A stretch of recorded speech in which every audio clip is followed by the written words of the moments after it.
South ఇండియాలోనే biggest sorry store మన Varahi silks మన విజయవాడ ఎంజీ రోడ్ లో ప్రారంభం. ఎక్కడన్నా పల్లెటూరు గ్రామం కావాలని, గ్రామం పట్టణం కావాలని, పట్టణం నగరం కావాలని ఆకాంక్షిస్తుంటాం. దానికి తగ్గట్టే రాజకీయ నాయకులు చేస్తుంటారు. మరి 90 సంవత్సరాల చరిత్ర కలిగిన గురజాల దాచేపల్లిని పట్టుబట్టి ఆ రోజు నేను జగన్మోహన్ రెడ్డి గారి దృష్టికి తీసుకొచ్చి పట్టణాలు చేశాం, నగర పంచాయతీలు చేశాం. అది పట్టణాలు అవ్వాలి, నగరాలు అవ్వాలి, వచ్చే 50 సంవత్సరాల్లోనే ఆకాంక్షిస్తున్నాం. దానికి తగ్గట్టే మౌలిక సదుపాయాలు కల్పించాం.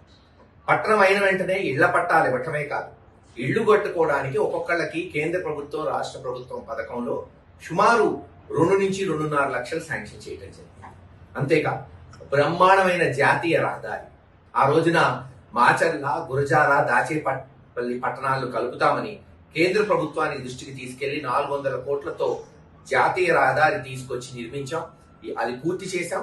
ఈరోజు చూడొచ్చు, ఒకప్పుడు దాచేపల్లి నుంచి గురజాల పోతే రోడ్డు ఎలా ఉందో ఈ రోజు ఎలా ఉందో ప్రజలు ఆస్వాదిస్తున్నారు. అమృత్ కింద తాగునీటి పథకం, అంటే ప్రతి ఇంటికి కుళాయి బిగించి శుద్ధి చేసిన కృష్ణా నీళ్లు ఇచ్చే పథకం గురజాలకు సుమారు 15-17 కోట్లు, మరి దాచేపల్లికి 20-25 కోట్లతో శాంక్షన్ చేశాం. గురజాలలో టెండర్లు పూర్తయినాయి, పనులు మొదలైనవి. కానీ 1.5 సంవత్సరాల నుంచి దాన్ని పట్టించుకున్న నాదుడు లేదు. ఇలాగ అనేక కార్యక్రమాలు. కానీ ఈరోజు తెలుగుదేశం పార్టీ ఏం చేస్తుంది? ఒక అవగాహన లేని నాయకులు, తెలివి లేని నాయకులు, ఎమ్మెల్యేలు, మంత్రులు అయితే ఎలా ఉంటుందో ఈరోజు చూస్తున్నాం.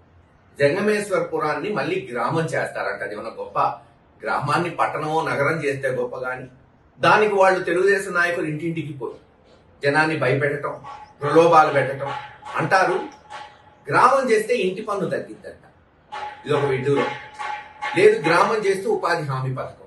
మీరు అధికారంలో ఉన్నారు, రాష్ట్ర ప్రభుత్వం మీ చేతిలో ఉంది, కేంద్ర ప్రభుత్వం మీ చేతిలో ఉంది. ఇంటి పన్ను తగ్గించడానికి పట్టణాన్ని గ్రామం చేయక్కర్లా, ఒక జీవో తెస్తే చాలు. ఇదిగో ఇంత ఇంటి పన్ను ఉంది, దాన్ని ఇంత మేరకు తగ్గిస్తున్నామంటే అయిపోతుంది కదా. దానికి ఇదంతా ఎందుకు? కేవలం రాజకీయ కోణంలో గురజాల మున్సిపాలిటీ గెలవలేమని ఈరోజు జంగమేశ్వరపురాన్ని తీసేస్తున్నారు. ఉపాధి హామీ కేంద్ర ప్రభుత్వంలో మీరున్నారు, మరి దాన్ని మీరే నగర పంచాయతీలకి వచ్చే 5 ఏళ్ళు 10 ఏళ్ళు ఉపాధి హామీ కొనసాగించాలంటే అయిపోతుంది. ఏం జీఎస్టీ తగ్గించారుగా, దేశమంతా చెప్పుకుంటున్నాడుగా చంద్రబాబు నాయుడు గారు. కూటమి ప్రభుత్వం తగ్గించింది, జీఎస్టీ 18% నుంచి 12%, 5%కి తీసుకొచ్చిందని. మరి అట్టే ఇంటి పన్ను తగ్గించచ్చుగా. దానికి గ్రామం చేయాల్సిన అవసరం ఏముంది? ఇది ఎట్టుందంటే, ఓ తండ్రికి పిల్లలు ఉంటారు, కొడుకు అటెండర్ చదవాలా డాక్టర్ చదవాలా అని ఆలోచిస్తుంటే తండ్రి అటెండర్ చదవమన్నా అంటే ఎందుకు తెలుసా? అటెండర్ ఉంటే నెలకి 20,000 వచ్చింది, డాక్టర్ అయితే నెలకి 2 లక్షలు వచ్చింది. అటెండర్ అయితే నెలకి 20,000 వస్తే సంవత్సరానికి 2.5 లక్షలు వస్తుంది. ఇన్కమ్ ట్యాక్స్ కట్టక్కర్లేదు, ఆదాయ పన్ను కట్టక్కర్లేదు, అందుకని అటెండర్ అవ్వు. అదే డాక్టర్ అయితే నెలకి 2 లక్షలు వస్తే సంవత్సరానికి 24 లక్షలు వస్తే సంవత్సరానికి కనీసం 4-5 లక్షలు ఆదాయ పన్ను, ఇన్కమ్ ట్యాక్స్ కట్టాల్సి వస్తుంది. ఎక్కడన్నా గ్రామాన్ని పట్టణం చేసి అన్ని వసతులు, మౌలిక సదుపాయాలు కల్పిస్తూ ఒకవేళ నగర పంచాయతీలు జనం ఇంటి పన్ను కట్టుకోలేకపోతే ఇవ్వండి. ఒక 5 ఏళ్ళు 10 ఏళ్ళు ప్రభుత్వంలో ఉన్నారు కదా, అసెంబ్లీలో కనీసం దీని మీద చర్చించింది కూడా లేదు. పెట్టి ప్రభుత్వంలో ఇదిగో ఇంటి పన్ను తగ్గిస్తున్నా వచ్చే 5 సంవత్సరాలు అని చెప్పచ్చు కదా, చెయ్యట్లా. దీన్ని బట్టే అర్థమవుతుంది, ఇది రాజకీయ కోణంలో జంగమేశ్వరపురం గురజాల మున్సిపాలిటీలో ఉంటే గురజాల మున్సిపాలిటీ గెలవలేమేమో, అందుకని జంగమేశ్వరపురాన్ని నిలకూడదాం. అందుకని వాళ్ళకి పథకాలు రావని, లేదు ఇంటి పన్ను తగ్గుతుందని, ఉపాధి హామీ కొనసాగుతుందని అబద్ధాలు చెప్పి చేస్తున్నారు. అసలు ఇదంతా ఎందుకు?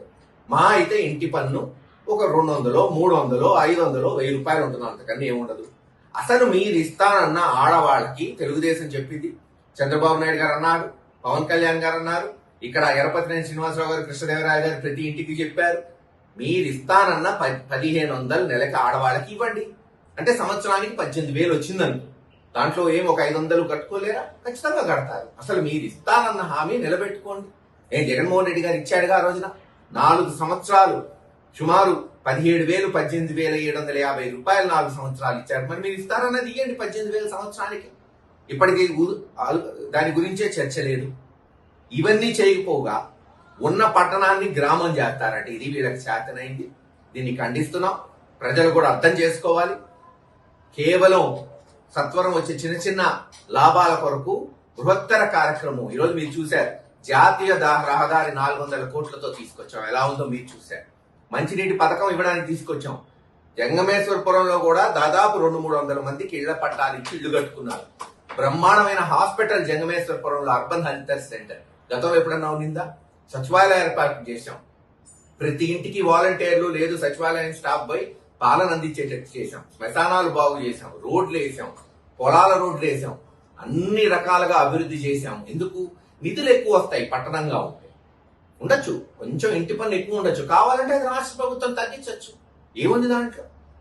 దీనికే మేము డిమాండ్ చేసేది వెంటనే ఈ రాష్ట్ర ప్రభుత్వం అవసరమైతే జంగమేశ్వరపురం, గురజాల ఇంటి పన్ను తగ్గించండి. ఉపాధి హామీ పథకం మీరు కేంద్ర ప్రభుత్వంలో ఉన్నారు, కొనసాగించండి. కానీ మున్సిపాలిటీని గ్రామం చేయటం అంటే ఇక మీ విజ్ఞతకే వదిలేస్తున్నాం. మీ తెలివితేటలు ఎంత ఉన్నాయి, మీ రాజకీయం ఎంత ఉందో దీన్ని బట్టే అర్థమవుతుంది తెలుగుదేశం.